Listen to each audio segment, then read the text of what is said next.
Winning at sports and at sports broadcasting means changing things up. Just like La Quinta Inns and Suites is changing up their look. A renovated lobby that's so contemporary it even makes Golic look cool. Yes, it does. And a totally updated fitness center that even has Wingo feeling like a workout. I'm ripped. Plus plenty of comfortable spaces to hang out. Yep, this La Quinta look definitely has a vibe of victory. So you can just relax, refresh, and get ready for your next big meeting. Prepare to win at business with La Quinta Inns and Suites. Book now at LQ.com. It's Golic and Wingo on ESPN Radio and ESPN News. I'm Jason Fitz in for Trey, sitting next to Mike Golic.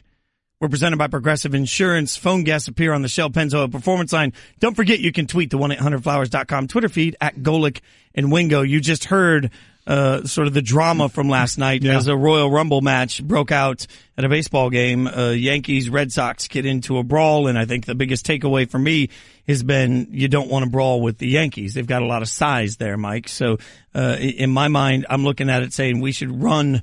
You see Stanton and Judge walk out on the field. Maybe that's the time where you're just like, no, we're cool. Everything's fine. Yeah, third inning, Tyler Austin slid into a second base into Brock Holt, who was trying to turn a double play. Austin went in cleats up, but he went low enough. He went below the knee where it was reviewed. The umpire said it was a clean slide, even though it was late and spikes were up a little bit. It didn't seem to meet the, as far as breaking the rule of an illegal slide. So, of course, later in the game, in the seventh inning, Joe Kelly plunked Tyler Austin in the back of the arm, or back, right in the back, and Austin charged him out. That's when the bench clearing really got going a little bit.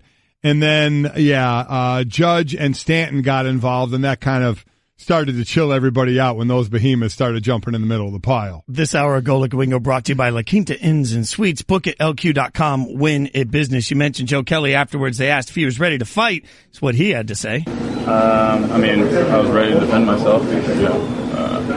Someone comes on my property and in my backyard. I have two dogs and ready to, come on my property and, I'm getting attacked and I'm going to have to defend myself. Which reminds me... Hey, two dogs. He's naming his fist. Who else has done that? It rings a bell to maybe... If you want to throw down in fisticuffs, fine. I've got Jack Johnson and Tom O'Leary waiting for you right here. Jack Johnson and Tom O'Leary. That is just fantastic. But we'll see if anything comes of it. Basically, after the game, most, especially the manager, said, you move on. But, in baseball, the memories are like, elephant memories. And it keeps living on and on and on and on. That was very similar to your reaction to me earlier when I said that I don't love jelly on my peanut butter and jelly sandwich. A couple of things, and one of them is going to lead into our next guest, Adam Schefter, who's sitting here in studio with us. It's National Grilled Cheese Day. Mm-hmm. You and I both love grilled cheese. And I said it would rival when I said if I could only eat one thing the rest of my life, I said it could be a grilled cheese, but I'd probably go peanut butter and jelly, to which you said you do not like peanut butter and jelly. I don't like jelly. I love peanut butter. But... So you don't like jelly, which is stunning to me. I got a guy tweeting that says, I'm 44 and have never had a peanut butter and jelly sandwich in my life. No allergies or anything, simply no interest. To you, Rodney, I say you're banned from the show. I'm just kidding. You're really not. And then probably the other great news is that Adam Schefter, you are a champion. And it has nothing to do with what you come on the show for, is to be our insider in the NFL. Yes. We have the We Are the Champion music for you, my friend. Tell us what you are the champion of. Let me say this to you. This is one of my proudest accomplishments in my almost 9 years at ESPN.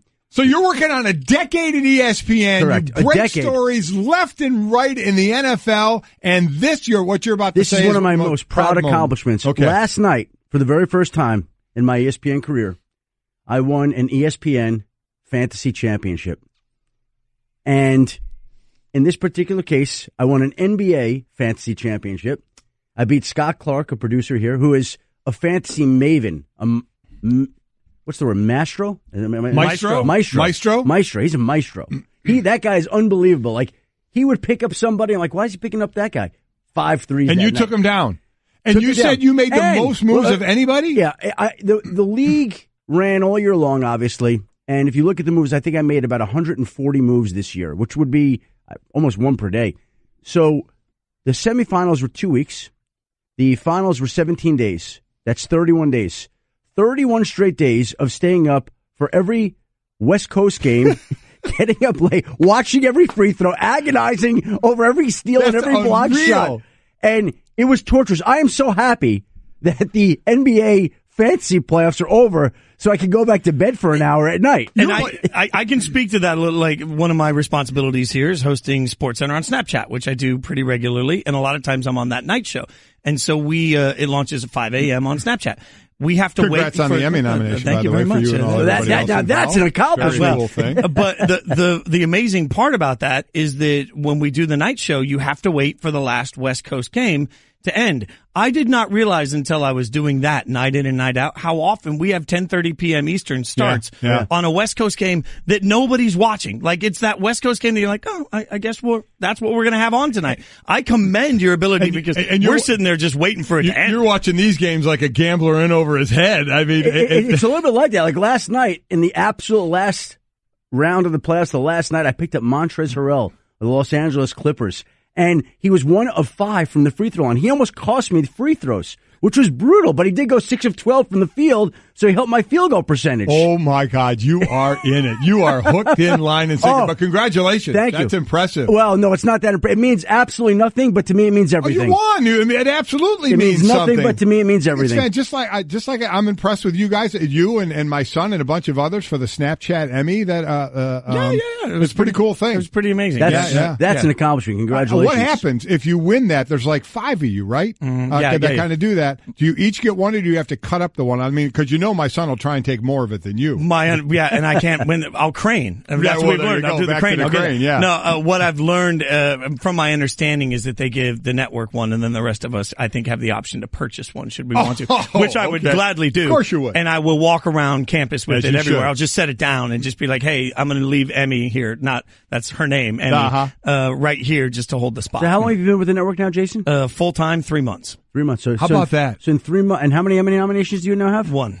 He is 1 more than I have in 9 years. Yeah, that's impressive. That shows you the system is broken, my friends. That shows you. I'm impressed with both of you guys. Let me just say, I have more NBA fantasy championships than Emmy nominations. But you know what? That matters more to me. You know what? I'm just going to gloat about it anyway. I don't know how this happened. I don't know how we got on me here, Adam. I think it's a very cool thing. I have congratulations. Let's get back to grilled cheese and peanut butter and jelly. By the way, you like grilled cheese, right? I love grilled cheese. And you love peanut butter and jelly?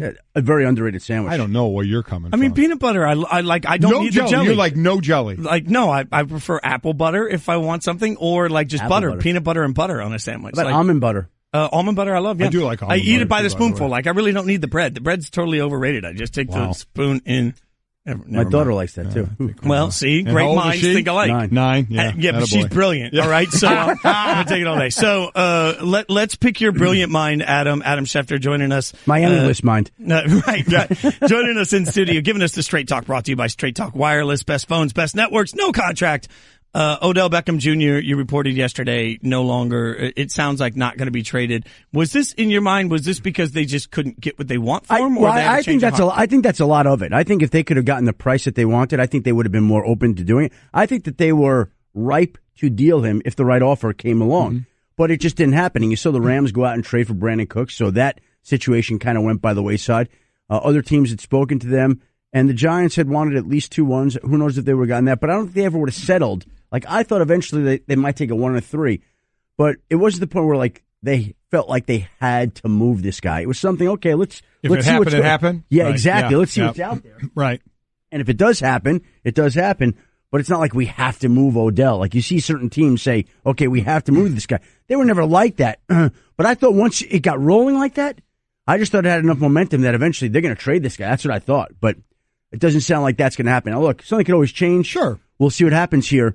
But I think in his mind, once he got to OTAs, I think that kind of set into motion the next chapter, and both sides are moving ahead with each other in this relationship. But it doesn't change the Giants' predicament, which was that I think that they were always going to have to pay Odell, and I still think they're walking around that rather gingerly. Well, and so let's go there. I think him showing up to the OTAs was a move in a good direction. Yes. See, Khalil Mack did not show up. And again, OTAs doesn't mean a whole lot. We see Aaron Donald held out all the way till and missed week 1 of the season. You look at guys like Aaron Donald, Khalil Mack, Zach Martin, Odell Beckham. I got to believe Donald and Zach are going to get paid this year. Mm-hmm. Mack and Odell, those are two that. And see, hold on, but I think there are a few defensive players in a certain category. Khalil Mack, Aaron Donald, and Jadeveon Clowney. Right. I think we're looking at 3 defensive guys. I think all 3 deals are done by the start of the regular season. Okay. I do.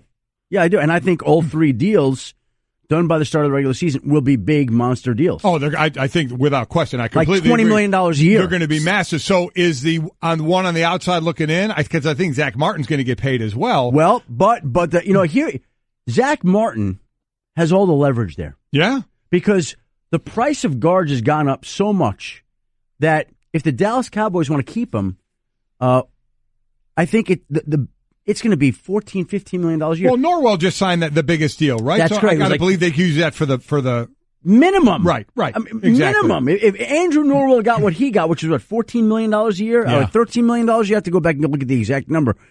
Zach Martin is going to be able to make the argument that he deserves more than Andrew Norwell. I completely agree. And but Mike, the other thing is, if you're playing guard, okay, what is the risk of a career-ending injury? It's not like you're playing wide receiver and you blood a knee. Okay, so Zach Martin gets hurt and hurts his shoulder, hurts his knee.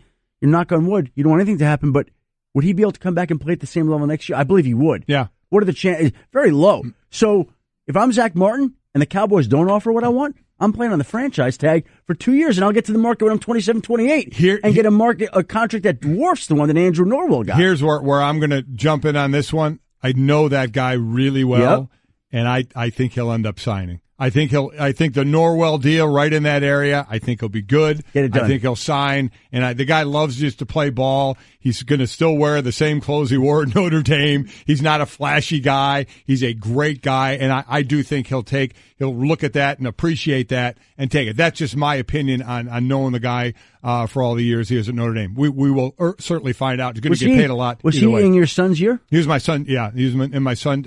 He played a fifth year. It was a year after my son. But they played together on the 4 line years. for a while. Yes, yeah. I mean, just great guy, and obviously one of the best in the league, no doubt about that. So that leaves Odell. I mean, what is going to happen there? Because this guy has already put the tweet out about not playing it down in preseason. So where does that one go? Look, we saw Sammy Watkins, Mike Evans come in with deals north of $16 million. I know Odell wants a record-setting deal. Yeah. But I think those guys have sort of set the market. And sort of like if Norwell gets 13 or 14, whatever the number was, right. Zach Martin to me is entitled to more. I think Odell is entitled to more than those guys. Agreed. The question is how much more? And that'll be up to those sides to figure out if they can get something done. But I also think the Giants are thinking this way. Okay, you don't want let's just make up this number, $16.8 million, $17 million a year. We'll put the franchise tag on you. And that's where it gets interesting because then Odell has to decide, do I want to do a long-term deal? Do you want to play it out to try to get another $1 million or $2 or $3 a year more? Right. And it gets a little tricky. I think that's a little bit complicated there, but we'll see. You're listening to Golic and Wingo on ESPN Radio, ESPN News. I'm Jason Fitz in for Trey, talking to Adam Schefter. I want to go back to Khalil Mack since you guys opened the door to talk about my beloved Raiders.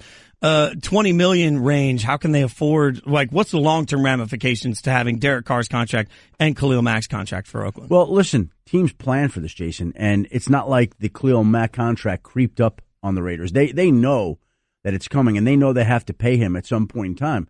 So, again, whether the number is $16 million, $18 million, $20 million, that's up to them. But they will figure out a way, I believe, to get it done. But Khalil Mack is going to ask for an awful lot of money, and he's going to get a lot. The question is how much.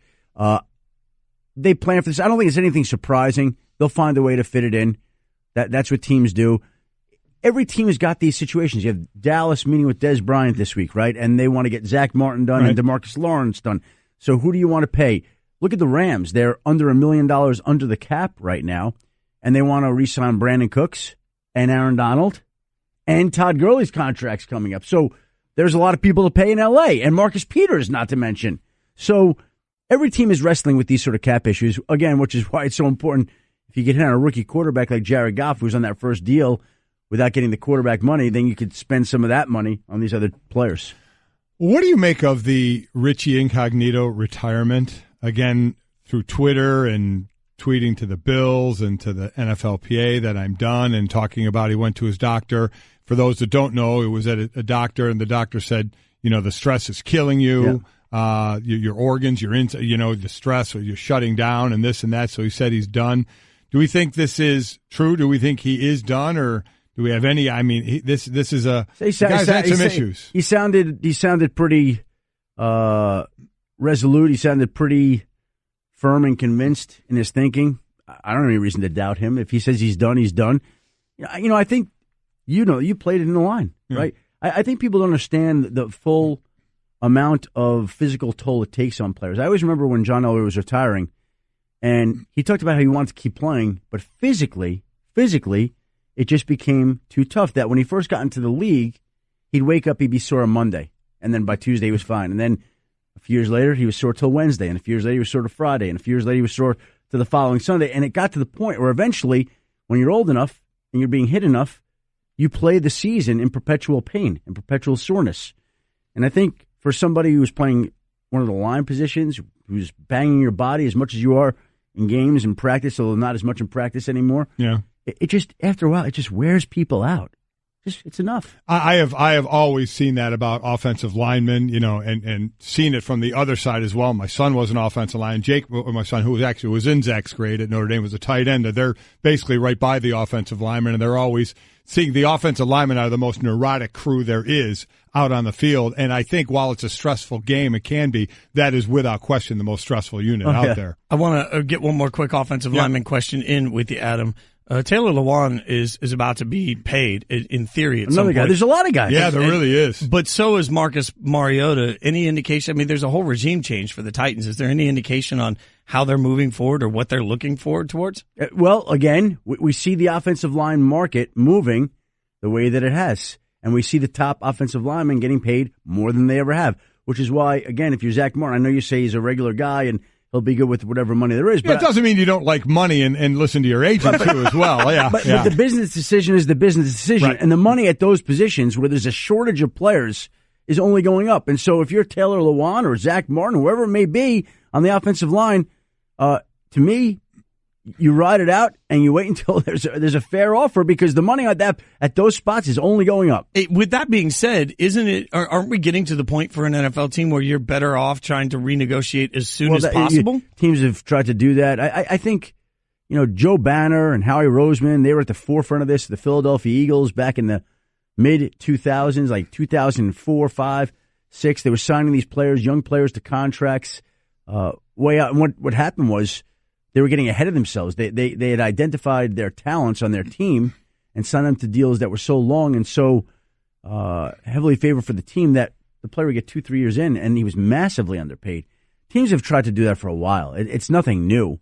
I think the key is recognizing your players and then moving ahead. Look, the Washington Redskins, as an example, okay? When they decided to hand over the starting job to Kirk Cousins, at that point in time, they were getting ready to sign him to a 4-year, $32 million deal that ultimately, at the last moment, they decided to pull off the table. This is in 2015, okay? 4 years, 32. They identified him as the starter. They were going to pay him before he started. Kirk Cousins would have been thrilled to take 4 years and $32 million, which, by the way, is like the salary for 1 year now. Yeah.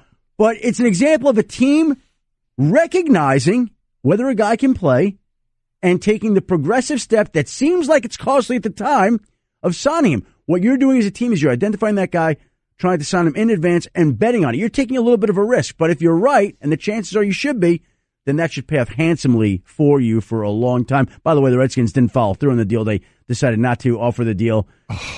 Rest is history. How about, the rest is history. We're talking to Adam Schefter. Again, his podcast, new episodes weekly, listen on the ESPN app and Apple Podcasts. So take us inside your world a little bit as this insider. How, and getting information like you have on players that are in the league. Now take us to a draft where the key is misinformation and how you can really decipher what you're hearing as true or not, because we all know that there's so much of that misinformation going on. Yeah, well, I don't really view it that way so much as I view it as teams just not being completely forthcoming. Plus, I personally don't like to call a team and say, okay, Cleveland Browns, which of these quarterbacks do you like? I'm not even going to ask that because they're not going to tell me. Right. So why even talk about that? It doesn't make any sense. I don't think teams are dishonest. I just don't think they're overly forthcoming. That's the bigger issue. Rarely have I found teams just lying to you, like, oh, boy, we love this guy, and they have no plans of taking that. I don't think that's... You don't think they want to get out information that maybe they want others to have? again, we've worked together 9 years. Yeah. We worked together more than 3 months. Yeah, right. But I don't think you guys are going to come in and lie to me if you know someone long enough. And so, they want to disguise what they're doing as best they can, but they do it in their own way. Sometimes teams will bring in a player to their building when they have no intention of drafting that guy, but they do it to throw off other teams, or they go to a private workout or bring in a guy that they have no intention of drafting because they want other teams to think they do. So they do it themselves, trying to send smoke screens, but I don't think they're lying to people blatantly, like when you're having conversations like, yeah, we like this guy, and they really don't. That's my sense. You guys can follow him on Twitter at Adam Schefter. Send him a congratulations is today. Yes. He is a champion awesome. of fantasy basketball. Means nothing. I'm jealous. But it feels so good. You should get a prize. There should be a prize somewhere. Like somebody should buy you a grilled cheese on National Grilled Cheese Sandwich Day. Hey everyone, Mike Golic here. Support for the Golic Wingo podcast comes from our friends at Rocket Mortgage by Quicken Loans. Chances are you're confident when it comes to your work, your hobbies, your life. Rocket Mortgage gives you that same level of confidence when it comes to buying a home or refinancing your existing home loan. With Rocket Mortgage, you can apply simply and understand fully so you can mortgage confidently. To get started, go to rocketmortgage.com/Mikes. Equal housing lender, licensed in all 50 states, NMLSconsumeraccess.org number 3030. I'm a one-trick pony, literally. I show up at kids' parties and act cute. That's pretty much it. So excuse me for being bitter when Geico says not only could we save you money on car insurance, but we do more. Like give you 24/7 access online, over the phone, or even via our award-winning mobile app. Well, ooh la la, aren't they multi-talented? Hey, I said organic carrots. Geico. Expect great savings and a whole lot more. Markell on the run, down the lane, around one man, puts it up and goes. Markell throws with an impressive athletic drive. They have to take great pride, take great satisfaction, and the accomplishment. Ben out top with it, keeps it, drives it, and slams it. Ben Simmons is hot, and I don't blame him. I want them to enjoy it, take a deep breath, and then reload. It's Golic and Wingo on ESPN Radio and ESPN News, presented by Progressive Insurance. I'm Jason Fitz, in for Trey, sitting next to Mike Golic. And everybody's hot on the 76ers. So everybody's hot on Philly. I mean, ever since the Eagles won the Super Bowl, man, Philly's been on fire. That's a fair point. I mean, the sports gods have obviously convened and said, you know what, it is the year for Philadelphia. I think I've been one of the loudest champions of the 76ers, so I need this to go well. So we're going to go to the Shell Pennzoil Performance Line where 76ers head coach Brett Brown joins us. Coach, we appreciate a little of your time this morning. I keep talking to NBA experts, and they keep saying playoff experience is everything, and you guys don't have it. How do you prep for something that you don't have? I mean, sometimes, not knowing some things might not hurt you as much as others might think. I think the general comment, it is fair. If you had your druthers, you would want playoff experience.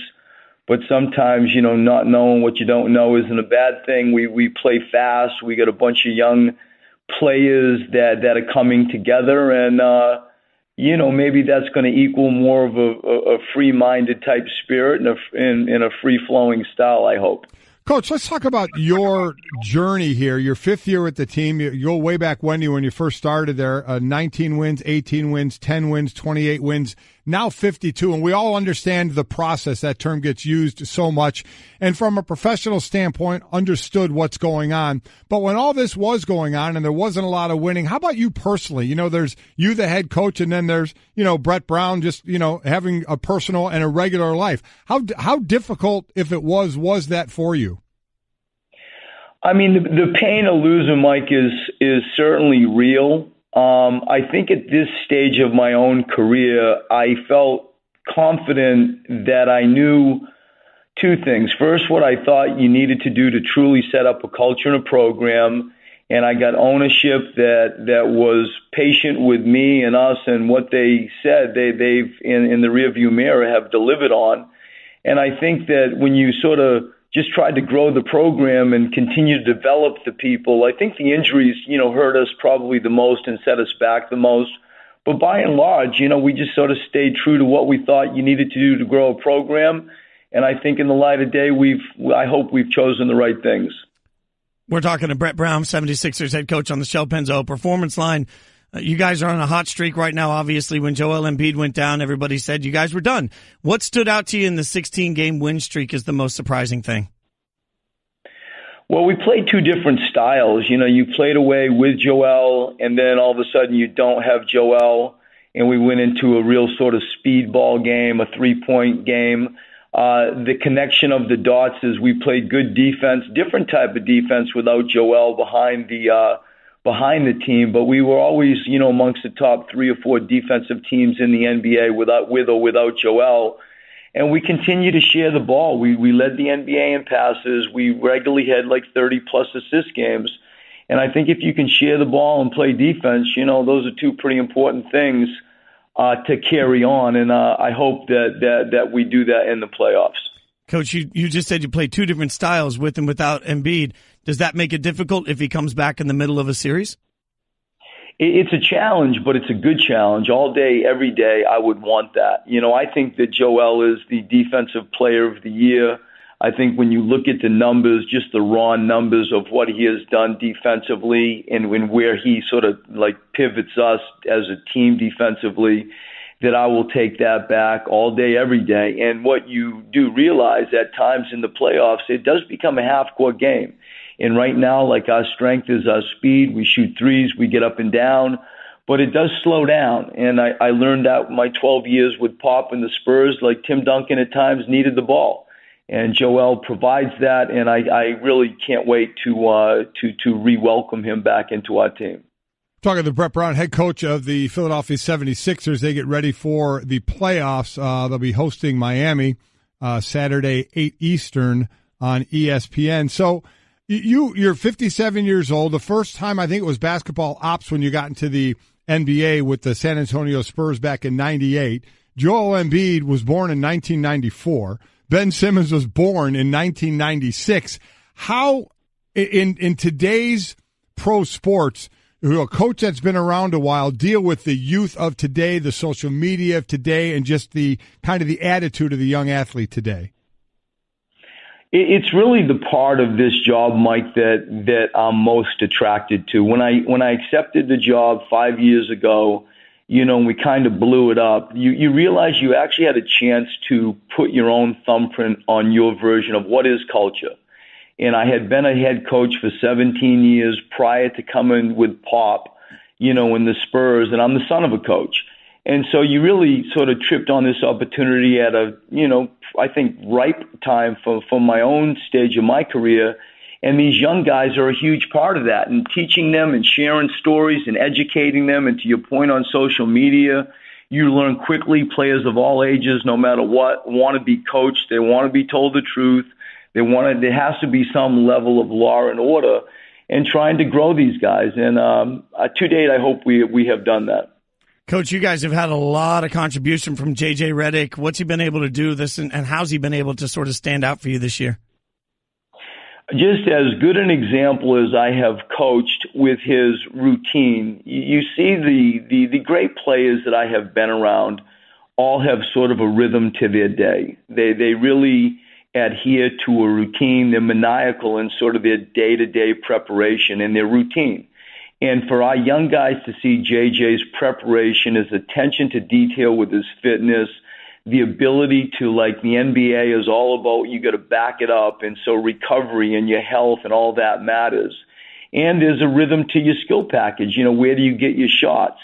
And he's done all of that. Plus he's been an amazing voice behind the scenes in a locker room to equal just an incredible addition really for us. And the timing of JJ coming into this team, I hope has been good for both parties. Brett Brown joining us, 76ers head coach on the Shell Pennzoil Performance Line. Almost as consistent as the process has been is the fact that your rookies miss a lot of their first year, if not the entire first year, or 2 years like Embiid did, and then Simmons misses his first year, and Markelle Fultz missed a lot of this year. And now, and he gets the youngest triple-double in the history of the NBA at just under 20 years old. Talk about his progression from playing early, missing all that time with the shoulder injury, and now coming back. For me, the Markelle Fultz story is is as sort of inspirational a story as I have been a part of. There's a human side of all of this that I'm just so proud of Markel. You know, you got speculation that's rampant all throughout the year. He's the first player chosen. Like you just said, he's not old. He's the youngest player to have achieved that number that you just said. And so to help him navigate the NBA and especially the city of Philadelphia, which is a brutal sort of sports city, and, you know, the expectations are high, and for him to end the regular season with a triple-double, I mean, it's a little bit like your point earlier, like how do you help raise these 19, 20-year-olds? You know, that's a hell of a story that we've just experienced, and it's growing. You know, I look forward to seeing him play in the playoffs. Coach, I can't let you go without at least letting you chime in on the petty wars in the NBA. You want to chime in on the Rookie of the Year thing? Is Ben Simmons the Rookie of the Year? I mean, I've said it publicly here in Philadelphia. I don't know what national attention it has received. I feel like, with due respect to, you know, Donovan Mitchell and Jason, like there's a lot of, like, you know, candidates out there. I feel like he is the stone cold Rookie of the Year. In my eyes, the numbers and the success that we have had here in Philadelphia is incredible for somebody that used to be a college foreman that is now an NBA point guard. I feel strongly that he is the Rookie of the Year. Yeah, certainly I believe that there's no doubt it's going to be between him and Mitchell for that award. And lastly, and maybe most important, given that it's National Grilled Cheese Day, and then we also brought up peanut butter and jelly sandwiches, if you had a choice, grilled cheese sandwich or peanut butter and jelly sandwich? You know what, Mike? It's not even close. One of my great thrills is if I can get like a great peanut butter and jelly sandwich with good fresh bread and potato chips and then the sports page, I can sit there for about 40 minutes and just enjoy myself. Now, Coach, That's when I lived awesome. in Maine as a little kid, it was peanut butter and fluff. Like, do you do peanut butter and jelly, not peanut butter and fluff? Yeah, no, I got out of the fluff stuff. I am exclusively if you give me fresh bread and, like, you know, peanut butter and jelly, I still think it's one of the elite sandwiches that we have. Could not agree more. Well, I'm gonna have one before the game. Yes. Brett Brown, 76ers head coach on the Shell Penzo Performance Line. We appreciate your time, Coach. Best of luck in the playoffs. Thanks, Coach. Appreciate it. Mike and Jason, thank you. Great stuff. I mean, he was there for the process. I mean, you talk about the process, and Sam Hankey's, you know, sitting around going, you know, why aren't I anywhere? You know, it's my process, you know, of what I'm doing. But Brett Brown has been there again. He's been this his fifth year. Go back to his first year: 19 wins, 18 wins, 10 wins, 28 wins, and now 52 wins. And people think they have that outside shot to be the team out of the East. I think what you just said is the most inspiring and cool story about the 76ers, because human nature is human nature. And you can't tell me when you're sitting in the middle of being a 75 and 253 coach that you're not sitting there every day saying, well, this might be the year where they don't trust the process. So for the fact that he got to ride that whole process out and now takes a hot 76ers team in, maybe I'm just blinded by my love of the story, Mike. When you fly through Heathrow, they have this lounge where if you've been on an overnight flight and you feel like garbage, you can go in and take a hot shower. Yeah. Just for the fact that there's a shower at an airport says, I just want to take a shower because I can shower. Right? You do it just to do it. Wait, Devin's saying he wouldn't take the shower? They better be providing sandals for your feet. Do you think we're slumming it? Do you live in like a plastic bubble? I'm Bubble Boy.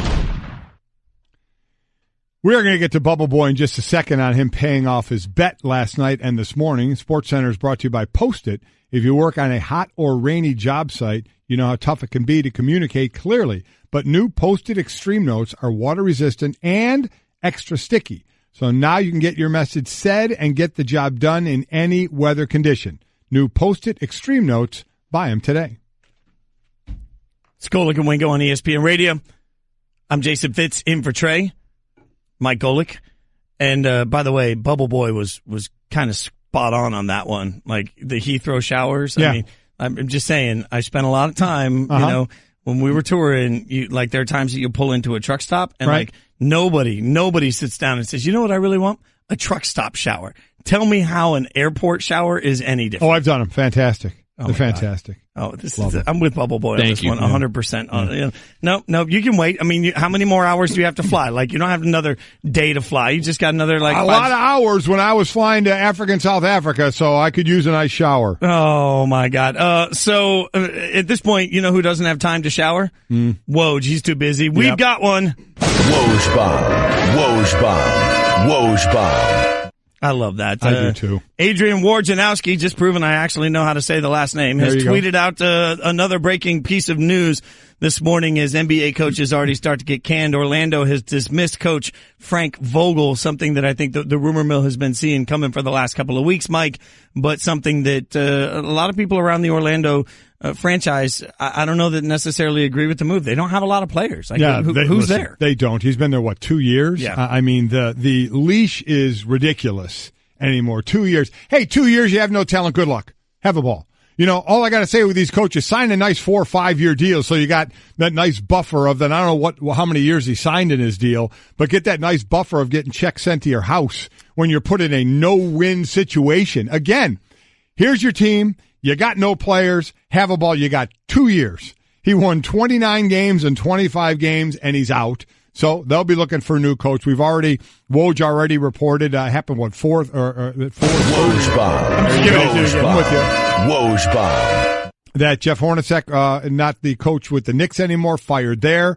Talking about the Mark Jacksons of the world, Jeff Van Gundy, Dave Fizdale, David Blatt, Jerry Stackhouse name come up as well. So going to be obviously plenty of coaching candidates, but now we have 2 jobs available. We know Milwaukee is going to be open as well once their season ends. So certainly be a few jobs out there, but Frank Vogel the latest. You know, you make an interesting point about the short leash, and I always remind people, whatever your favorite team is, their coaching contracts, unlike many player contracts, the coaching contracts are guaranteed. Yes, they get are. paid either way. Yes, so they do. There is always, in my mind, when a coach gets fired, there has to be accountability to who hired that coach in the first place. How did you make that bad hire and just throw away that cash? Because if we're 2 years in and you're already admitting you made a mistake, then you've got a problem with your own judgment. Couldn't agree more. He has 2 years and $11 million left. Good job out of you, Vogel. It's a great job. I'm so happy for you, man.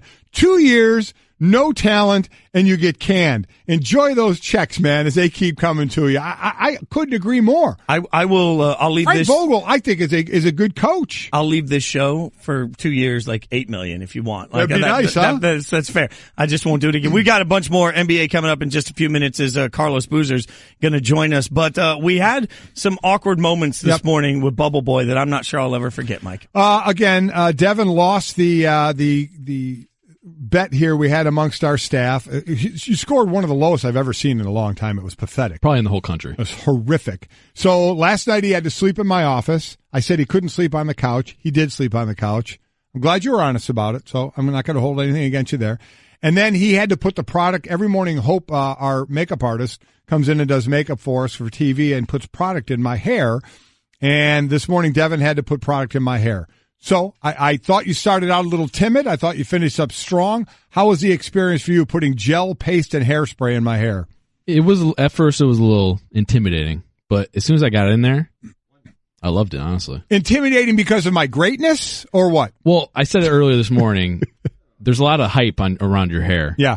It lived up to it. Lived up to the hype. Absolutely. I'm just saying, it did look a little like you were a timid person trying to pet, like, your aunt's cat and you're afraid you're going to hurt it. Like, that's what it felt like watching it. It wasn't your shining moment. Yeah, I wasn't a natural at it, but I think, I thought you finished strong. You know what I liked at the end? You were proud of your work because you said, wait, I need a little more over here. So you took pride in what you were doing, and you still haven't gotten the sticky whatever, the paste or whatever. It's still on there. Yeah. If you need to fill in, I think I've earned it. Do you think so? Hope's going to be off next week, so you may have to step in. All right. You've earned it. This is a job you want now. Wow.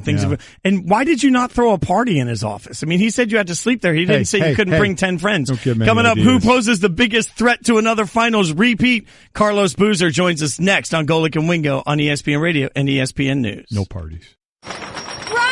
I don't know how else to say this, so I'll just say it. What is it, Linda? I think we should see other people. Are you breaking up with me? On a roller coaster? Well, we do have a lot of fun. Maybe we should stay together. An emotional roller coaster? Surprising. What's not surprising? How much you could save by switching to Geico. I just need a little me time. Geico. 15 minutes could save you 15% or more.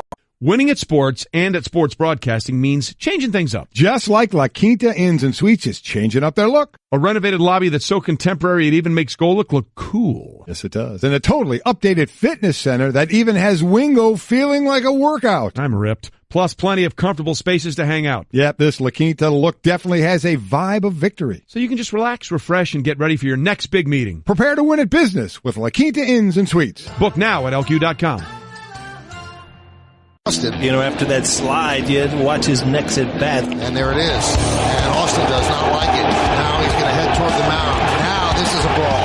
I threw a pitch inside and hit him, and it's one of those that get away. Austin right in the middle of it. His mouth is cut as well. I thought there was absolutely nothing wrong with that slide, and I had no thought that they were going to throw at me. Aaron Judge is moving the pile. He's almost stuffing the pile back into the Red Sox dugout. It's Golic and Wingo on ESPN Radio and ESPN News, presented by Progressive Insurance. Phone guests on the Shell Pennzoil Performance Line. You can tweet the 1-800-Flowers.com Twitter feed at Golic and Wingo. I'm Jason Fitz, in for Trey, sitting next to Mike Golic. You just heard about it, the Royal Rumble, as I keep calling it, little, maybe because I just watched the documentary on HBO, but a little I have to see that. I still have to see that. I'm sure it was fantastic. So of Andre the Giant. Yeah, right? It felt a little like that 80s era of Andre the Giant and Big John Studd hanging out. Oh, Big John Studd. Wow. I was a wrestling fan as a kid. I was a wrestling fan. Yeah. It's maybe you and me, we go to like a WWE event sometime. Together? Yeah. Oh, no, that's not happening.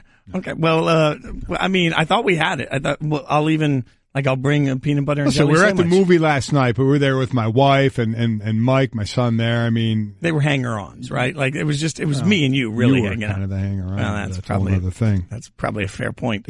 Is there a particular jelly for your peanut butter and jelly? Grape jelly. Only grape jelly. Okay. I'm a grape jelly guy. Very specific. I really am.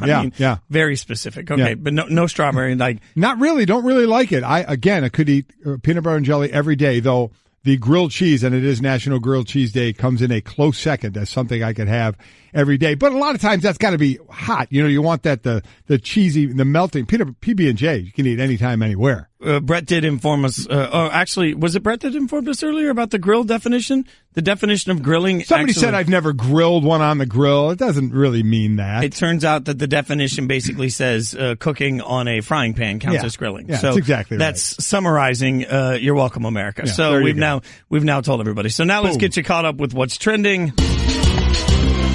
You heard that in the open. Benches cleared twice in the Rankies. That's a new word. In the Red Sox, Yankees, 2 players, 1 coach ejected. It began when Red Sox reliever Joe Kelly threw inside toward Yankees designated hitter Tyler Austin on 1 pitch, and 2 pitches later drilled him with a 97-mile-per-hour fastball aimed at his back. Started back in the 3rd inning when Tyler Austin did a late kind of high slide into Brock Holt to break up a double play. It was reviewed by the umps. They did not think Austin's slide was illegal. He did go cleats up, but he caught Holt below the knee, and by definition, it said if you go spikes up and catch him above the knee. He did not. There were bench clearing then, but nothing really happened until what you just brought up in the 7th inning when Kelly popped Austin. Austin charged him out. Everybody went out there, got a little physical. Then Judge and Stanton got in the middle of it, and everybody went, okay, I think we're done now. 6'7", 282, and 6'6", 250 getting involved. We'll be done. It's amazing how quickly that's going to lead to, you just don't want to fight that team. And don't hit me with the spirit of the rule thing with the cleats up. Like, there's a rule for a reason, all right? I'm not a big fan of, the spirit of the rule is intended to protect. No, it says above the knee. It wasn't above the knee. Above the knee? It was barely calfish. It was really more like ankleish. So, calfish? Is ankle calfish? Yeah. Area of? Ankleish. There you go. All right, so... We'll give you some sound of that in a little bit. It gets pretty good, and we get to bring in some anchorman, so we're happy about that. That's spectacular. Yeah. Also, the Vegas Golden Knights shut out L.A. for their first playoff victory. They stunned the world in their inaugural season, making the playoffs, also winning the Pacific Division. So for an expansion team, they've already sort of reset whatever the new normal is, and it includes now a 1-0 lead after a 1-0 game. I can't continue or say enough how impressive it is what they've done all year long. 4th in attendance as well. The coverage there of the fans in Vegas. Marc-Andre Fleury was the goalie in this one. It's his 63rd postseason win, 11th postseason shutout. Both accomplishments are the most among active goaltenders. So, well, it's an expansion team, but they did get a hell of a goalie. There's no doubt about that, and they have a hell of a team. So, good way to start off there. Quickly in the other games, Penguin beat the Flyers 7-0, just smoked them. Sidney Crosby had a hat trick, including an incredible backhander out of the air. It was unreal. And the Winnipeg Jets beat the Wild 3-2. It was their first postseason win for the Jets, who had been 0-8 previous to that. Woo, woo. I want to keep giving Vegas a little credit and remind everybody that while it's an expansion team, they have a ton of playoff experience. Yes, We've been talking about that all day for right. the NBA. They got a lot of guys on that team that have a ton of playoff experience. And lastly, one of the single greatest movies of all time turns 25. This is what I'm going to say. You're killing me, Smalls. Exactly. The Sandlot turns 25. The story about childhood friends coming together to play baseball and go on an adventure during summer. It's 25. Let me tell you, if you haven't seen The Sandlot, just watch it. It's one of the just fun, great movies that you're going to see. Just good, lighthearted fun. You're going to laugh. It's just a cool story. I mean, I love it. And they're kind of making the rounds now because of this 25-year anniversary. One of the morning shows, they got them out. They were out on a baseball diamond playing all their positions and everything as well. It was very cool, but very cool to see all those guys, Smalls back in, Ham and Squints and and still Squints making out with Wendy Peppercorn is one of the great scenes of all time when he fakes drowning in the pool and she's giving him mouth to mouth. Just absolutely awesome. It's just a great movie. 25 years certainly makes me feel old. Well, it's okay because of this. Remember, kid, there's heroes and there's legends. Heroes get remembered, but legends never die. Follow your heart, kid. You never go wrong. Heroes get just remembered. Awesome. Legends never die. Just awesome. So we'll go to one of the legends. We'll just go that way. Carlos Boozer, former NBA player, joins us on the Shell Pennzoil Performance Line. Get the feeling of being rewarded with gold status at Shell with the Fuel Rewards program. Download the Fuel Rewards app. Join. Start saving 5 cents a gallon today. Boozer, where are you on Sandlot? Like on a scale of 1 to 10, where does Sandlot fit for you? Good morning, guys. Great movie. One of my all-time favorites growing up. I mean, to the point where I had to show it to my own kids, and it's one of their favorites now. My kids are only 11 and 10, so great movie. I mean, for a little while, we're all afraid of that dog for a little while. Oh, what a perfect age for your kids to watch that movie. I mean, it just fits great. That is awesome. And they're all into baseball as well, so they love the movie. They watch it over and over again. They also, I think they made a Sandlot 2. I just haven't found the DVD for it. Yeah, they did, and really don't have to waste your time on it. No. Yeah. Unfortunately, I did. Don't worry about it. Just keep the one in your mind and your memory. That's the original, right? That's exactly right. At least wait until your kids are way older to show them so they can separate the two films. That's the important piece of it. We're talking to Carlos Boozer, former NBA player. So I'm all in on trying to find some magical, mystical, wonderful hype for the 76ers. So let me ask you, because great minds seem to differ on this, how much does playoff experience really matter in your mind for a team like the 76ers going in? It matters dramatically when you're trying to win a championship. I think for them, they're obviously one of the hot teams. They've proven to be very good. I think they won 52 games this year or 50 games this year, which is incredible for them. First time being done since AI was there back in 2000, 2001, so that's very impressive. They have a favorable matchup, I think, against the Miami Heat in the first round. I think, obviously, Philadelphia would be the favorite. I don't think Embiid, I think if he comes back in game one, great. But if they have him at some point in that series, I think he dominates that series.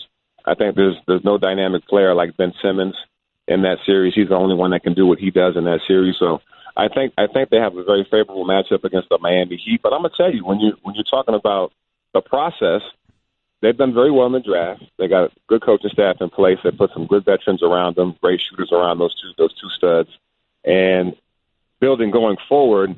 I think the team that they really got to look out for, obviously, is the Cavs, Toronto, and maybe Boston. So, but other than that, I think Philadelphia is going to be a tough out. I agree with that, and a lot of people are looking toward the future for them, but so many people saw that game against the Cavaliers last week, an excellent game that Philadelphia won without Joel Embiid, and all of a sudden people are going, wait a minute, maybe it could be this year. Could they make noise all the way to the Eastern Conference Finals this year, do you think?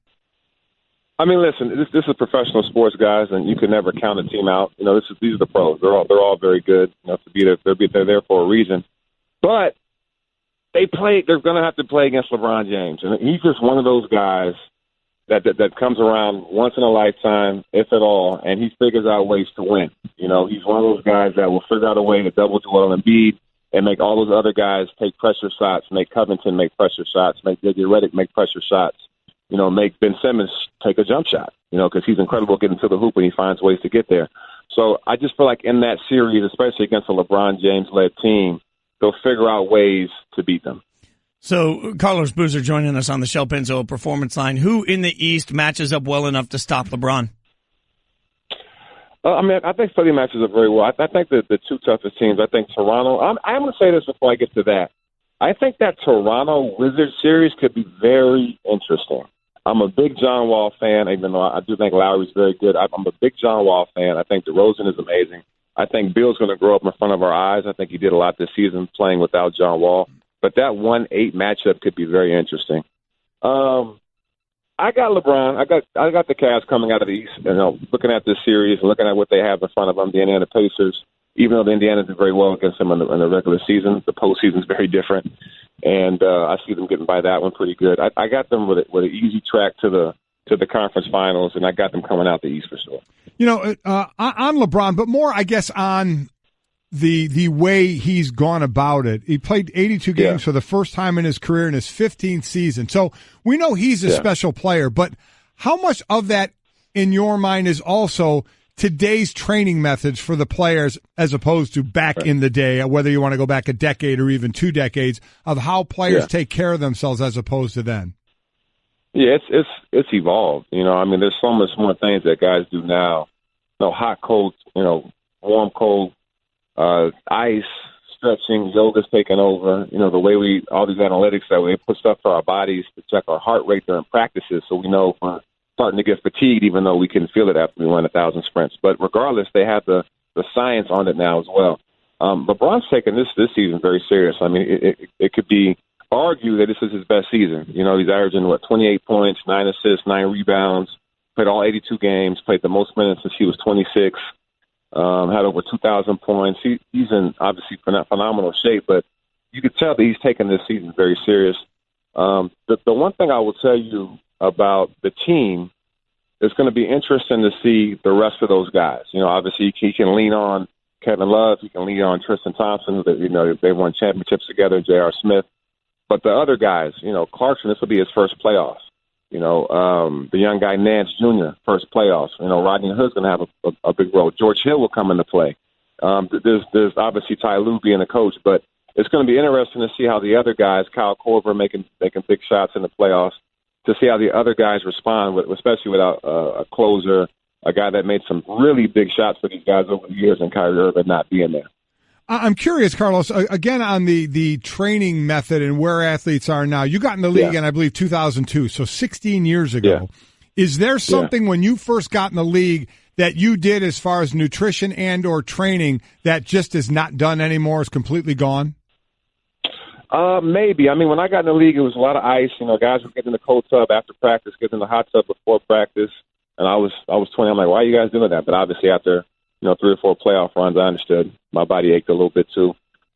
We definitely had a nutritionist that was talking to us about our diet and eating better, and eating healthy. And it wasn't so much on the vegan wave, but it was, trying to eat, organic and eat as many vegetables and fruits and healthy things for you as possible. And to a different perspective, also, the game has changed so much as well. Like, you look at the game it is now, you got guys really looking for that 3-point line. When I got in the NBA, it was a lot more physical. We're playing against, Ben Wallace and Karl Malone and Charles Oakley and, Alonzo Mourning and these guys. And you look at the decade before that, it was even more physical, in the 80s and 90s. So it's gotten a lot less physical as the game has evolved. More guys are shooting threes, and, you can't even hip check somebody. They call that a foul. If you touch somebody going in the lane, that's a foul. So it's very different as far as the physicality of the game. That also plays a part. But as far as nutrition and taking care of yourself, I think guys are really paying a great deal of attention to their bodies, more than maybe ever. I'm not sure what the methods are now. I'm retired now, but I definitely think that's done a great job. I saw the report that came out on LeBron, how one game he played in the playoffs, played like 40 minutes or whatever it had been. He actually gained 7 or 8 pounds, which I'd never heard of before because I've always ended up losing water weight or what have you during the course of the game, especially a playoff game. But there's definitely more things going on. Guys taking supplements, taking vitamins, making sure they got all their things checked off the box. So guys are definitely paying attention to their bodies, doing a lot more stretching, a lot more taking care of themselves. But it's basketball is a cardio sport, man. You're always running up and down. You're always banging. You're always doing a lot of stuff. So you're going to be in good shape. But now they're taking it to another level. Carlos Boozer, former NBA player, joining us on the Shell Pennzoil Performance Line. It's Golic and Wingo. Jason Fitz in for Trey. You said earlier postseason's very different. I understand the intensity part of it. What else is different about the postseason that's so hard for players to adjust to? Yes, it's different in the NBA because you're playing the same team over and over again. So, for example, you may have, like one week you may have, Toronto, then you have Golden State, then you have, the Wizards. No, well, this you're going to play the same team for 10 days, 10, 12 days, right? So, at the end of the day, you're going to know each other very, very well as that series progresses.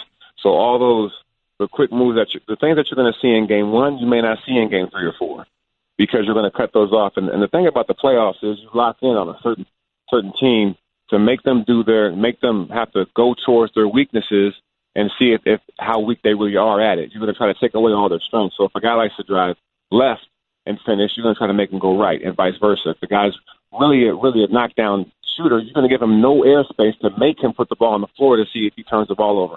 Try to speed him up, try to make him make mistakes that leads in your team's favor. So that's the difference in the playoffs. You're going to play the same team over and over and over again, so you get more familiar with each other. Carlos, do you see by seed an upset in this first round? Yeah, I mean, the one that really jumped out at me really was that Wizards in Toronto. I know it sounds kind of far-fetched because Toronto had an amazing season, and they've proven to be the number one team. But I still think the Wizards are very good with John Wall. He missed a lot of time this season. I don't know if they upset Toronto, but it's a very interesting matchup to me.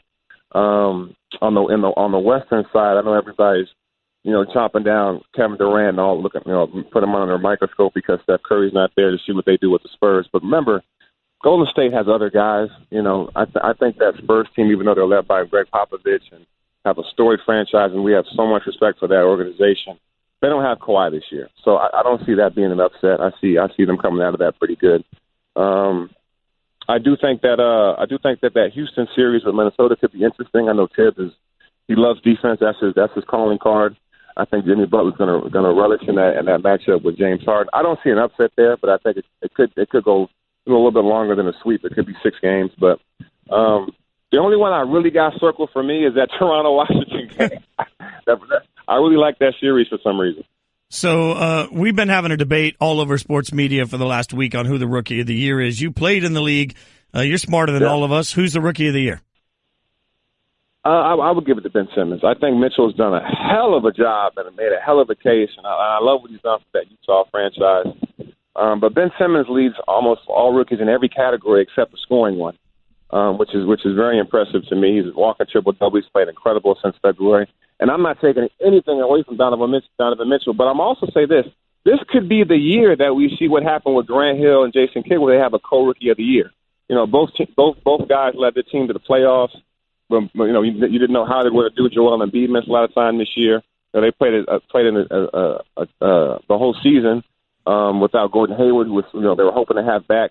So for them to be, in the postseason, what they've done, I think Mitchell ended up leading all rookies ever in most 3-point shots made, which is very impressive to me. And he's a great second-half player, great fourth-quarter player. What Ben Simmons does, he's so dynamic because he makes all those other guys so much better, and he's doing it right away.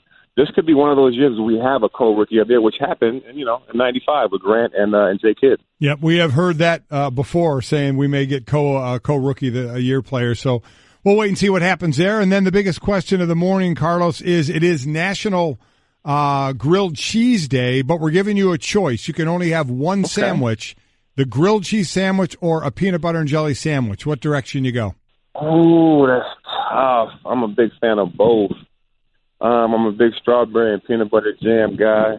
I do like a grilled cheese sandwich with a little slim layer a turkey in there. Never tried that. It's amazing. I think, just for the sake of fun, I'm going with the grilled cheese, man. Grilled cheese. All right. And it's a good way to go on National Grilled Cheese Day. I mean, it's grilled. Yeah, exactly. Carlos Boozer, man, we appreciate your time. Thanks for all the insight. We appreciate it. Thanks, Carlos. No, thanks for having me, guys.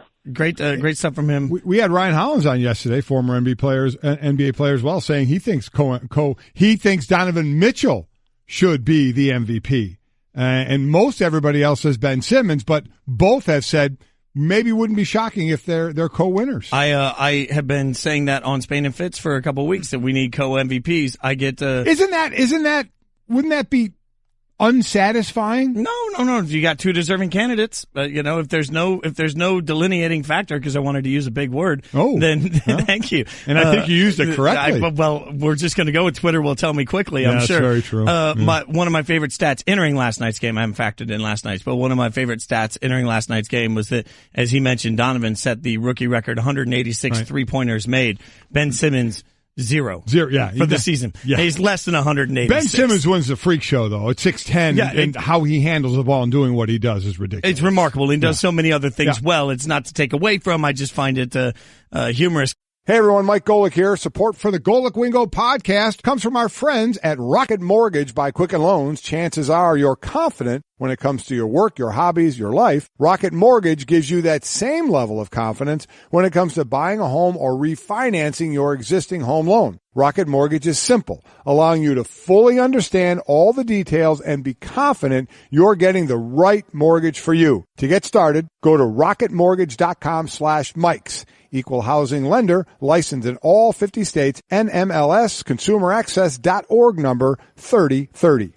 Ryan! I don't know how else to say this, so I'll just say it. What is it, Linda? I think we should see other people. Are you breaking up with me? On a roller coaster? Well, we do have a lot of fun. Maybe we should stay together. An emotional roller coaster? Surprising. What's not surprising? How much you could save by switching to Geico. I just need a little me time. Geico. 15 minutes could save you 15% or more. Out front to Simmons. Driving right away from Westbrook. Sidestep George on the run. Floats a runner and air ball. Westbrook has the 16th rebound, and he's done it. Russell Westbrook, the first ever in NBA history to average a triple-double in back-to-back seasons at the Crowdy Rucks. WWLS 98.1, the sports animal on the call. It's time for Sports Center. Russell Westbrook finished his second straight regular season, averaging a triple-double. He needed 16 boards. He grabbed those 16 less than 3 minutes into the third, finished with 20 boards in the win over the Grizzlies. The Timberwolves had their play-in game last night against the Nuggets. They clinched their first playoff berth since 2004 with a 112-106 overtime win. They draw the Rockets in the first round of the playoffs. Houston won all 4 regular season meetings with Minnesota. The 76ers won their 16th straight game, secured the 3 seed in the East.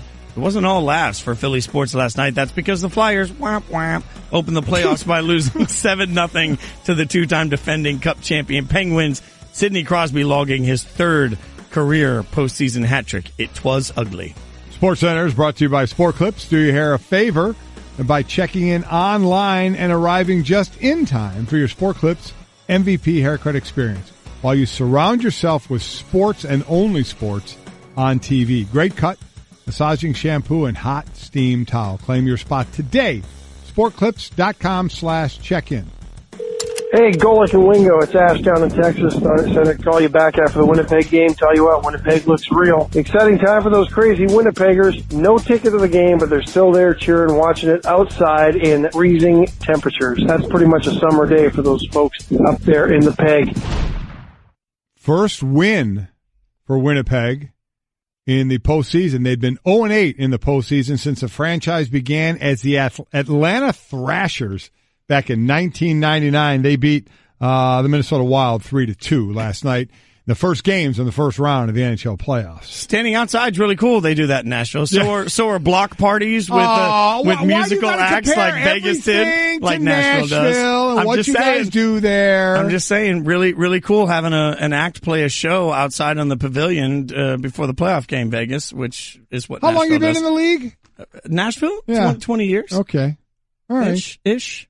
Ish? No, it's 20 years. Okay. I can gloat. It's taken a long time. No, listen, you can. It was a ball to watch what went on in Nashville last year. It was very, very cool. I have a puck that they gave out to the first 10,000 people ever to walk into Bridgestone Arena. Really? For the first ever Preds game. I went to these games for years when there was nobody in them. So it is fun to now see hockey be the relevant That's got to be cool. Now, NFL. I got to see hockey. I was living in Phoenix when the Coyotes were there. So me and the family, we would go to those games. And as I said, I think hockey is the best spectator sport to be in the arena for.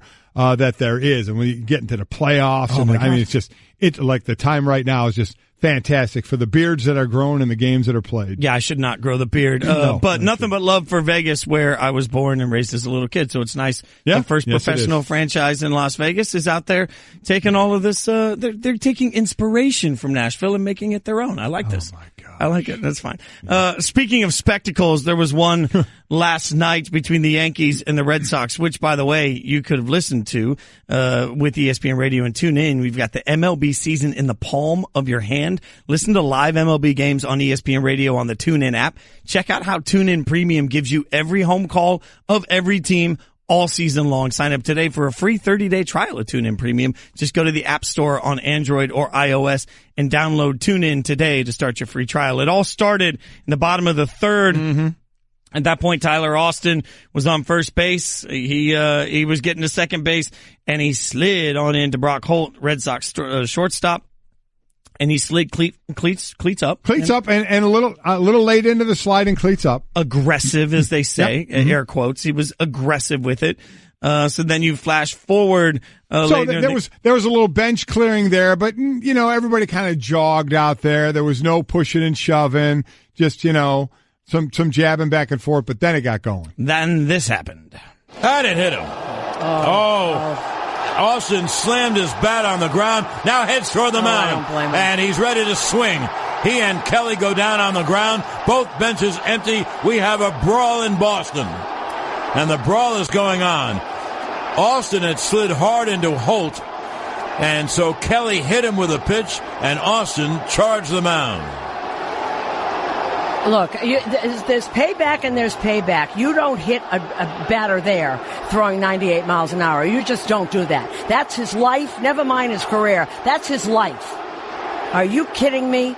Easy on that one. Then. Yankees Radio Network with the very melodramatic call on that. That's his life. I see if it was at his head. It wasn't at his head. Hit him kind of in the back of the arm, kind of the back area. I know you go for the hip or the butt there in that instance, but where it hit him, I mean, come on, that's a little dramatic. I mean, 98 miles an hour you're throwing at me in general. There's nowhere that I'm going to say that isn't, I'm glad you're not hitting me in the head, but I get it, but that's it. That's his life. Well, Joe Kelly, in this process, of course, was asked about defending himself and gave us this little bit of magic. I was ready to defend myself. Someone comes on the property and in my backyard, I have two dogs and ready to, come on my property and, I'm getting attacked and I'm going to have to defend myself. Someone comes into my property. I got my two dogs. Mm-hmm. Now, a lot of people were, wait, did he have two dogs or was he talking about his fists a la Anchorman? I think it reminded me of this. If you want to throw down in fisticuffs, fine. I've got Jack Johnson and Tom O'Leary waiting for you right here. Now, as a guy with 4 dogs, I do own 4 dogs. And I have 3 dogs, but 2 are pugs, so they're not. Right, like you have your watchdogs, like, they would, ankle biters at best. Ankle biters at best. But I think he meant his fist. John tweeted in, hey, Mike, in New York City, we used to call our fists Bellevue and the morgue.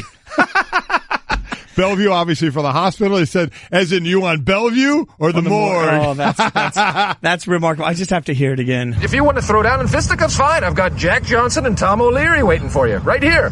Just awesome. Awesome. So Kelly said he was ready to go. Obviously, Tyler Austin, he slammed the bat down. He charged the mound.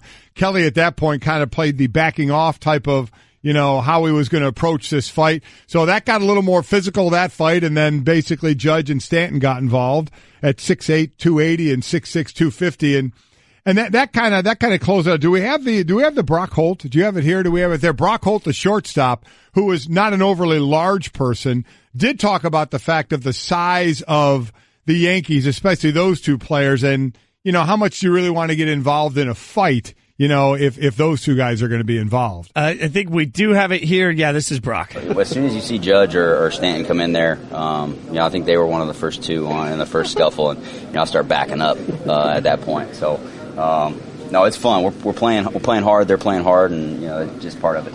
You know what I would? I love the honesty, though, right? Oh yeah. You see those two guys. That's why we put it on the poll question. You see Stanton and Judge running at you. What's your first reaction? My first reaction is to say this: You're killing me, Smalls. I mean, that's it. It's a little Sandlot. A lot, and I don't know. It may be divided by obviously Red Sox fans and Yankees fans. I don't know what baseball fans think about the slide that did go to the umpires, if the slide was illegal or not, and would they call the double play, because you did break up the double play. And by rule, I'm going to read you the slide rule. He said the slide rule prohibits runners from using a roll block, which he did not do, or attempting to initiate contact with the fielder by elevating and kicking his leg, which he did do, but then it goes on to say above the fielder's knee. So if you want to go by definition, he did go cleats up. He slid a little late, cleats up, but he caught Holt in the kind of the ankle calf area, so it wasn't above the knee. So if you want to go by letter of the law, you can say it was kind of a late slide and he went cleats up, but he didn't hit him in an area where it says in the rule book that it was going to turn into an illegal slide. The ump said no illegal slide here. Runner stays on at first, no double play, and then we got to the seventh inning and the throwing the ball at the batter. Could we re-nickname the Yankees the Bronx Brawlers?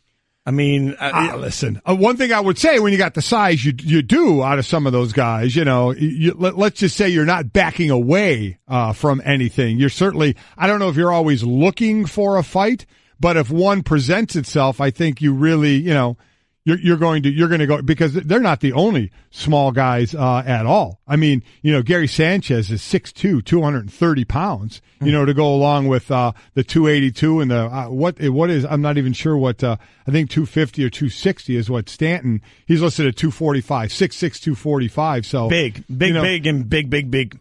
They do have some other side. Greg Bird, was hurt, but when he's back 6'4", 220 pounds. That's a lot of size. I mean, they definitely have some size there. So yeah, if a fight breaks out, they shouldn't be shying away from anything. Now, I know you guys have sort of done this a little bit, but I didn't grow up a baseball fan, right? So one of my objectives is to pour myself into the game. So this year, I'm actually meeting with different baseball guys that work for our network throughout the course of the year. And I'm absorbing all the baseball knowledge I can, because I really want to go deep dive. Right. Okay. Find this love of baseball. I don't have a favorite baseball team, which is not uncommon. I don't have a favorite college football team either, even though I cover that sport. You ever hear of Notre Dame?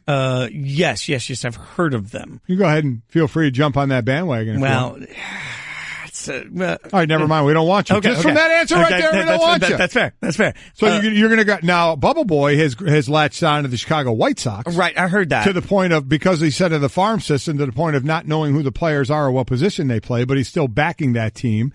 He's still with that team. So he jumped on the White Sox. So you're going to pick a team? Well, I'm going to pick a team this year, but I just can't decide. You don't know who to pick? Yeah, well, I'm going to take my time. Unlike Bubble Boy here, I'm not going to date for 3 days and then get married. I'm going to spend the season really. Have you seen Bubble Boy? Come to Chicago. Listen. We're always taking more fans. Now, you do realize that Spain and Fitz, my usual show, is co-hosted with Sarah Spain, who's a massive Cubs fan. So I don't think going to the White Sox would be the They make a good dynamic, though. Would it? I don't know. As a married man, I'm already used to having to stand my ground. No. I don't know that's a great idea. So you have any idea who? No. I'm just going, but I'm just trying to figure out, does the size of the Yankees make it part of the? Listen, you look for every angle you can. I mean, what you do is you get that list: the pro side, the con side. What are the pros? What are the cons of this team?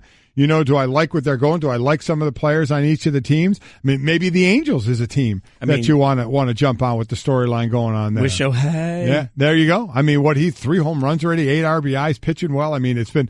What a great storyline that is, to see where that goes. Do you have a favorite baseball team? Cleveland. I was born and raised in Cleveland. Oh, I'm sorry. I knew that already. Seriously, come on. I just the forgot. Indians, man. Yeah, Cleveland. Yeah, best team in all of baseball. Yeah, kind of like the Cavs. Never mind.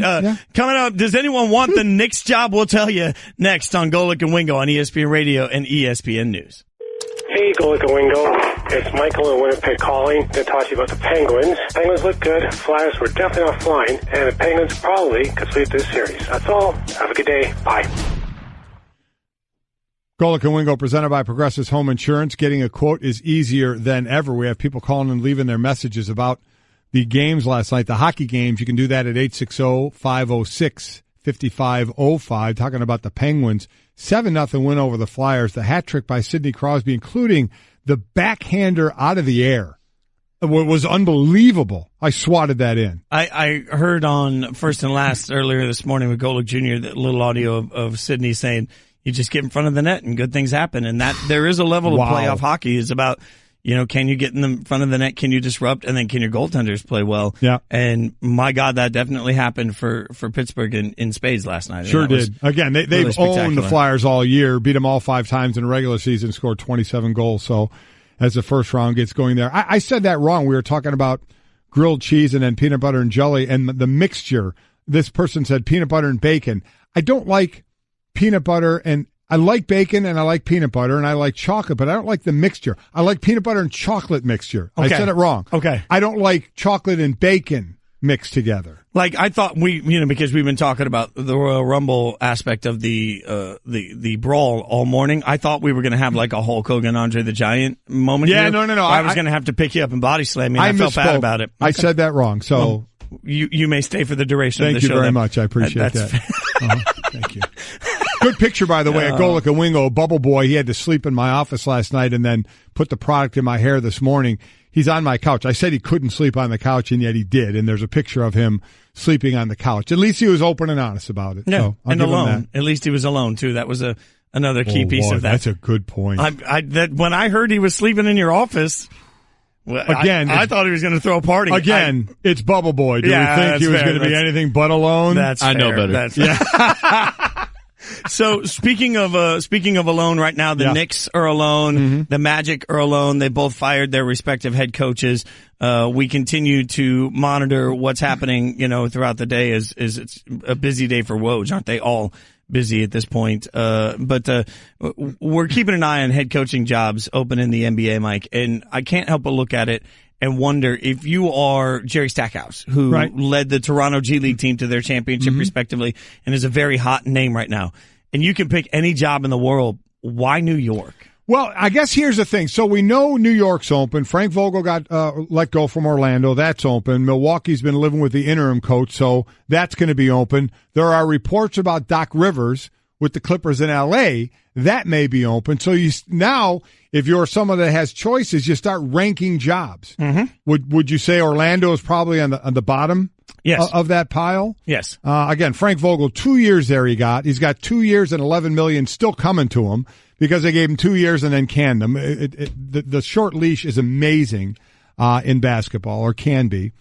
New York, you do have Kristaps Porzingis. I mean, you do have a legitimate big man star who now, though, has that injury that you're dealing with. And so you wonder where that goes, and it is New York. You have Milwaukee with Antetokounmpo. I mean, what a great guy to be building around another young team. They're sitting in the seventh slot here, right, going against the Celtics in the first round. And then possibly the Clippers. No more Chris Paul, obviously, no more Blake Griffin, obviously, DeAndre Jordan's still there. Of which one would you look at? I guess taking away the geography of it, because, you do have a New York, you have an L.A., you have in Orlando, you have in Milwaukee. You wonder, because then you start, just like in the NFL, you start looking at who's the owner and who's the quarterback. Mm-hmm. You start looking at who the stars are.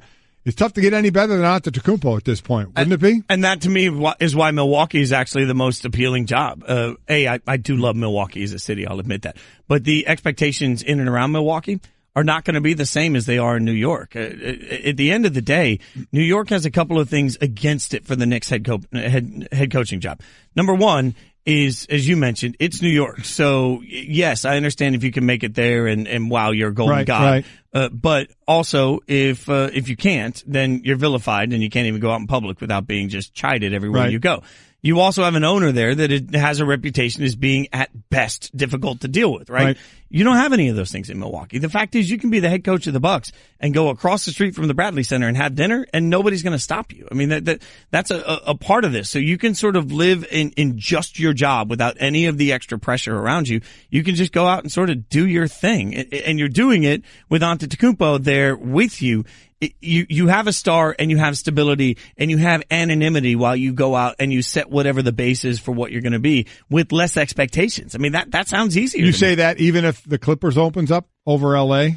Well, and now the Clippers are forever anonymous, so maybe there's a good point too there. They're the ones trying to grab the back page away from the Lakers. The Lakers with that young talent end up with 35 wins. The Clippers have 42 wins, but two of their big three are no longer on the team anymore, so they're kind of retooling over there. But isn't there a difference between anonymity because no one's ever going to care about you versus the Lakers in that sense? No offense, Clippers fans. Right. Versus anonymity of just Milwaukee's one of those cities where you know, the Bucks faithful are the Bucks faithful, but it's not like you can't go to Starbucks and get yourself a cup of coffee. But how about if you want to say, boy, if I win in Milwaukee or if I win in LA, that's two different places of, boy, where you're successful, or in New York. If you become successful in turning around the Knicks in New York or making the Clippers the team in LA, man, I mean, what goes on your resume then as opposed to if you made the Milwaukee Bucks a successful team? Yeah, but does it get you paid more? Because one thing you've taught me is that you love the cash, right? Like, yeah, everybody likes some cash. I mean, so I'm looking at it saying, okay, you go out there, you go out there from Milwaukee and you build a team that's consistently a top or second seed, you're going to get paid, right? You go out there and you do the same for the Knicks, you're going to pay. There's not going to be a huge money difference. No doubt, though, of the teams we're talking about, the best player is Antetokounmpo, right? And I know Porzingis was going in that direction. We had the injury, and doing what he does at 7'3" is incredible, but what Giannis does is a joke. It's no different than what we said about the Colts in taking that head coaching job. You don't know the status of Andrew Luck. As much as we want to know the status of Porzingis, we don't right now. We certainly know the status of Giannis. You're listening to Golic and Wingo, presented by Progressive Insurance. Coming up on Friday. You like that? Trey's back. Yes, he is. So you're back to the big time. Stugat's going to join. Jeff Saturday, Connor Williams will join the show. That's all there on Golic and Wingo. Thanks for listening on ESPN Radio and ESPN News. I just saved hundreds of dollars by switching to Geico. I feel like a whole new person. Disclaimer, you will not become a whole new person. This is impossible. You might be able to join a gym or diet program, buy a new wardrobe, get hair implants, but your DNA and physical form will remain the same. Geico waives any and all liability if you attempt to become a new person, except a cyborg. If you choose to become a half-human, half-cybernetic organism with lasers for eyes, the Geico legal team would be cool with that, because, quote, laser eyes are pretty sweet. Pew, pew, pew, end quote. Geico. 15 minutes could save you 15% or more.